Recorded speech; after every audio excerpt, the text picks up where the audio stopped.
আমাদের তফসিল ঘোষণা হয়েছে 11ই ডিসেম্বর।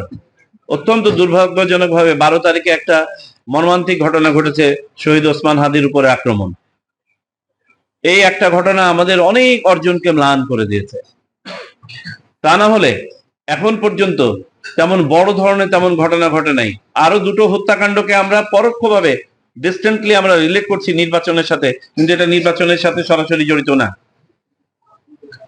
কিন্তু আমরা নিকট অতীতে দেখেছি নির্বাচনগুলো অত্যন্ত সহিংস হয়েছে। ইভেন যেখানে প্রতিযোগিতা হয়নি তারপরেও সহিংসতা হয়েছে। 2014 সালে 115 জন মারা গিয়েছে। আমাদের সবার স্মৃতিতে এগুলো এখনো ফ্রেশ। আমরা চাই না ওই ধরনের পরিবেশ পরিস্থিতিতে আর কখনো ফেরত যেতে। নির্বাচনে কেন মানুষ মারা যাবে? কেন? আমরা প্রতিযোগিতা করব, মানুষ যাকে ভোট দেবে সে জিতবে, যে হেরে যাবে সে তাকে সাধুবাদ জানাবে।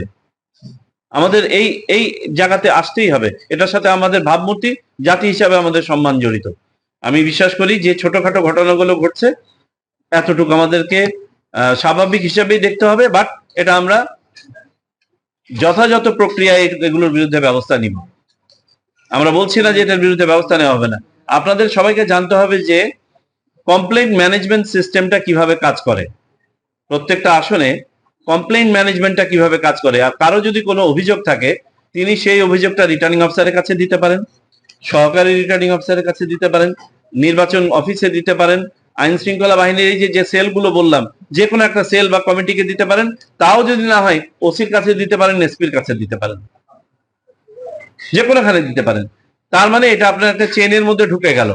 এখন এটা দিয়ে যদি তাৎক্ষণিকভাবে ব্যবস্থা নেওয়ার প্রয়োজন হয় ব্যবস্থা নেওয়া হয়ে যাবে, যদি তদন্তের দরকার হয় যথাযথ কমিটির কাছে চলে যাবে এটা তদন্তের জন্য। সরকারি বাহিনীর পক্ষ থেকে যে ব্যবস্থা নেওয়ার সেটা আমরা নিব। কেউ যদি এই ধরনের কোনো কার্যক্রম করে ধরা পড়ে তাৎক্ষণিকভাবে মিডিয়া করে দিবেন। গণভোটের পক্ষে ক্যাম্পেইন করবেন, যে গণভোটে অংশগ্রহণ করুন, গণভোট দিন, মানুষের তার পছন্দ অনুযায়ী সে হ্যাঁ বা নাতে ভোট দিবেন। কিন্তু সবাই যেন গণভোটে অংশগ্রহণ করেন, কারণ এটার সাথে আমাদের জাতি হিসাবে ভবিষ্যৎ সরাসরি রিলেটেড। সবাই আমরা মানুষকে ভোট দিতে উৎসাহিত করব। গণভোটের একটা চ্যালেঞ্জের জায়গা হচ্ছে এই প্রশ্নটা সম্বন্ধে মানুষকে বোঝানো।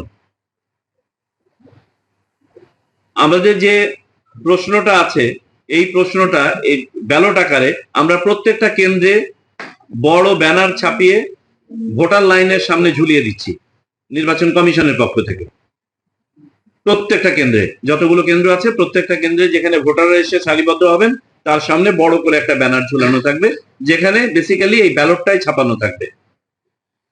সেটা তো তাৎক্ষণিকভাবে মানুষ পড়ে দেখলেন, কিন্তু এতটুকু পড়ে দেখে কিন্তু অনেকের পক্ষে বোঝা সম্ভব না, বা তার অক্ষর জ্ঞান অতটা নাও থাকতে পারে এটা বোঝার। তাহলে এটা একটু ভেঙে বোঝাতে হবে যে এটা কি। ইতোমধ্যে সরকারের কয়েকটি মন্ত্রণালয় এটা নিয়ে কাজ করছে নির্বাচন কমিশনের সাথে। তার মধ্যে আইসিটি মন্ত্রণালয় আছে, শিক্ষা মন্ত্রণালয় আছে এবং তথ্য মন্ত্রণালয় আছে, নারী ও শিশু মন্ত্রণালয় আছে। সবাই একসাথে কাজ করছেন এগুলো নিয়ে, এবং এটা পদ্ধতিগুলো আপনাদের সব জানা আছে। না জানলে কাইন্ডলি জেনে নেবেন যে তার এভারেজ ট্রানজাকশন কত হয়, বাৎসরিক এভারেজ কত টাকা ট্রানজেক্ট করছে, কত। আমরা অলরেডি এমএফএস এর সাথে মিটিং নির্বাচন কমিশনে করেছি, গতকালকে বিএফআই প্রধানের সাথে আমরা মিটিং করেছি। এই ব্যাপারে নির্দেশনা মাঠ পর্যায়ে পৌঁছে যাবে। আমরা কিছু রেস্ট্রিকটিভ মেজার এখানে ইম্পোজ করব, এটা ক্যাপ দিয়ে দিব, আমরা একটা সিলিং নির্ধারণ করে দিব যে এভারেজের বেশি বা একটা সিলিং এর বেশি এই নির্বাচনকালীন সময়ে, বিশেষ করে 8 তারিখের পর থেকে আর এই ট্রানজেকশন গুলো করা যাবে না। তো আপনারাও খেয়াল করবেন যে এমএফএস ব্যবহার করে এই বিভিন্ন ধরনের আপনার নগদ হোক, বিকাশ হোক, রকেট হোক, ইত্যাদি ইত্যাদি, এর মাধ্যমে যেন টাকা বিলি না হওয়া শুরু হয়। ঠিক আছে? কারণ হাতে টাকা দিতে একটু কষ্ট হয় যেতে যেতে।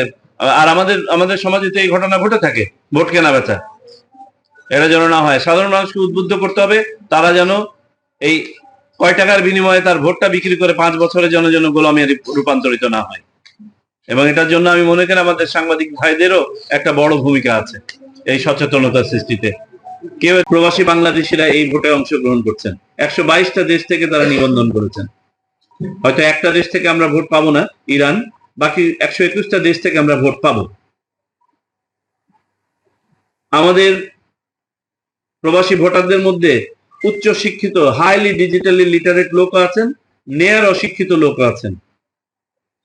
একা একটা বাড়িতে থাকেন এমন লোকও আছেন, আবার 100 জন 200 জন একটা ছোট্ট পরিসরে একটা ঠিকানায় বাস করেন এমন আমাদের শ্রমিক ভাইরাও আছেন। তো আমাদের অভিজ্ঞতাটা হচ্ছে অত্যন্ত ডাইভার্স অভিজ্ঞতা, যে কারণে বিশ্ব আমাদেরটার দিকে খুব আগ্রহ ভরে দেখছে যে আমরা এটাকে কিভাবে ম্যানেজ করি। এটা যদি সুন্দরভাবে ম্যানেজ করা যায়, পৃথিবীর যে কোনো পোস্টাল ভোট ম্যানেজ করা যাবে। সুতরাং আপনারা শুধু ভাববেন না যে পঞ্চগড়ের 5টা আসনের ভোট আপনি করছেন, মনে রাখবেন আপনি কিন্তু you are setting a standard for future, and you can take pride that you have been part of this. So আপনারা অত্যন্ত সুন্দরভাবে এই কাজটা সম্পন্ন করবেন।